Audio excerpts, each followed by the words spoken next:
A'udzu billahi minasyaitonir rajim. Bismillahirrahmanirrahim. Qul a'udzu birabbin nas, malikin nas, ilahin nas, min syarril waswasil khannas, alladzi yuwaswisu fi sudurin nas, minal jinnati wan nas.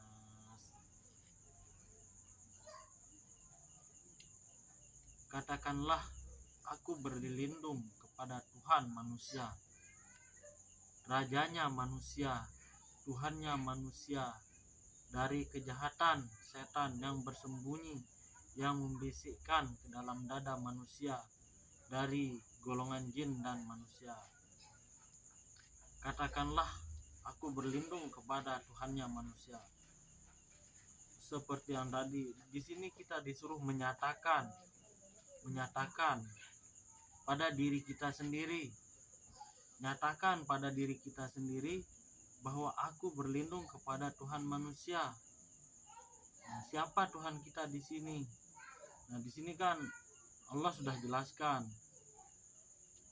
Allah lah yang mengatur segala urusan. Berarti di sini kita berlindung kepada Allah, bukan berlindung kepada sesuatu selain Allah. Bukan berlindung kepada kalam-kalam kebesarannya Allah. Ayat 2, Rajanya manusia. Dialah Allah, Rajanya manusia. Dia yang menguasai seluruh apa yang ada di langit dan di bumi. Tuhannya manusia. Nah, di sini kan Tuhannya manusia. Nah, kita nyatakan pada diri kita, Allah lah Tuhan kita, bukan sesuatu. Tapi ketika kita dalam perjalanan ini ada mungkin termasuk dalam keseharian saya pribadi, ketika kita melakukan sesuatu, apakah di sana kita mengagungkan Allah ataukah kita mengagungkan manusia? Contohnya, ketika saya minta kepada saudara-saudara saya ini untuk dibuatkan kopi. Nah, di sana kan Tuhannya manusia. Apakah saya memuja, oh saudara saya ini telah ini. Apakah saya akan memuja dia di sana? Ataukah saya menyaksikan Allah di sana? Ini tentang pribadi mungkin dan persaksian kalau ini. Dari kejahatan setan yang bersembunyi. Nah, di sana kan ketika kita akan menyaksikan setelah kita dibuatkan kopi, ketika saya sudah dibuatkan kopi, di sana ketika ada gejolak, ini saya gejolak atau ada rasa bisikan di sana, ini saudara saya yang bikin, bukan Allah. Gimana? Nah, di sana contoh bisikan kalau menurut saya sini yang membisikkan ke dalam dada manusia. Nah, ketika saya ikuti bisikan-bisikan di sana, ketika kita ikuti bisikan-bisikan, nah jadinya di sana kan nanti pasti kita akan sesak dada ketika kita tidak menyaksikan Allah. Dari golongan jin dan manusia yang membisikkan ke dalam dada manusia, dari golongan jin dan manusia. Nah, jin dan manusia, ya apa yang bisikan-bisikan dari diri kita ketika kita melakukan sesuatu, mungkin ada bisikan-bisikan keburukan, karena keburukan itu dari iblis. Nah, ketika kebaikan itu dari Allah. Nah, ketika ada bisikan-bisikan di sana, dalam hati ada bisikan-bisikan jin.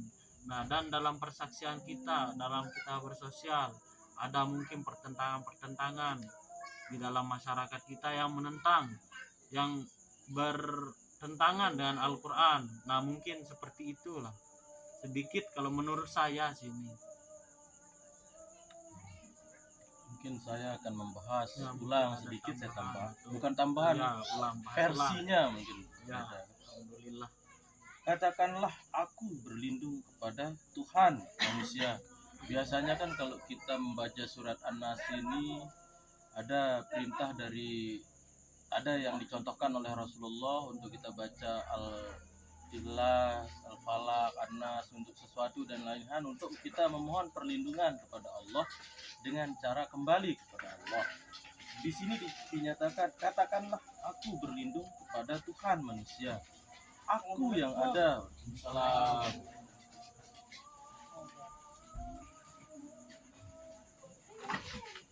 Nah, di sini dikatakan aku berlindung kepada Tuhan manusia. Tuhan manusia aku. Rasa aku ini.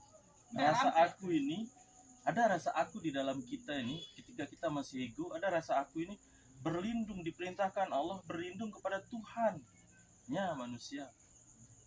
Apa yang Allah tajalikan pada perjalanan kenyataan manusia itu, bukan pada bisikan-bisikan. Nah, itu sedikit mungkin. Alhamdulillah. Kemudian dikatakan raja manusia di sini. Kata raja ini jelas kalau secara syariat yang tertinggi, pemimpin tertinggi, raja, atau dia yang menguasai menyeluruh. Tapi kalau kita anukan sedikit ke dialah segala sumber rahmat. Dialah segala sumber segala sesuatu, dialah yang menguasai segala sesuatu. Raja manusia. Dialah yang mengatur segala urusan tentang manusia ini sebenarnya. Kita harus sadari diri. Apapun yang terjadi, kita harus sadar bahwa rajanya manusia ini Allah. Apa makna raja? Selama ini kita artikan raja itu sebagai seorang pemimpin tertinggi. Betul juga, tapi secara rasa raja ini bermakna rahmat, pengetahuan yang pokoknya pemahaman dialah puncak segala sesuatu, tidak ada setelahnya. Dialah yang awal, dialah pula yang akhir. Kemudian di ayat ketiga, sesembahan manusia yang disembah, yang dituju manusia itu siapa? Dia akan kembali ke Allah.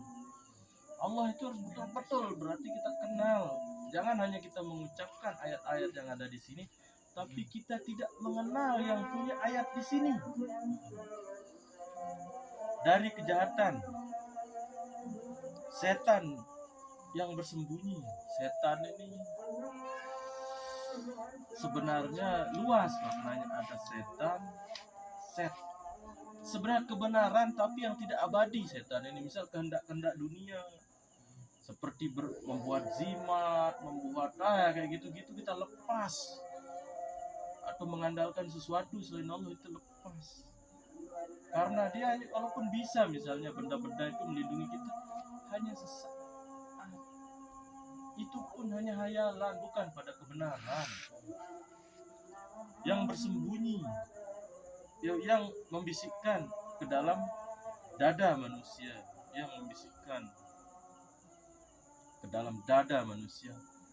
dada bisa bermakna dada ini, terus bisa bermakna kejadian kebenaran di dalam perjalanan ini, takdir-takdir yang terjadi dari jin dan manusia. Dari jin dan manusia ini bisa bermakna makhluk jin dan makhluk manusia, tapi yang lebih halus dari pengetahuan, kemampuan, dari ilmu-ilmu, dan dari manusia persaksian yang kenyataan yang sempurna. Itu mungkin sedikit yang bisa saya sampaikan. Alhamdulillah, di sini lebih luas dan lebih dalam maknanya. Alhamdulillah, terima kasih. Cukup deh. Nanti kita lanjutkan. Oh, ini dia.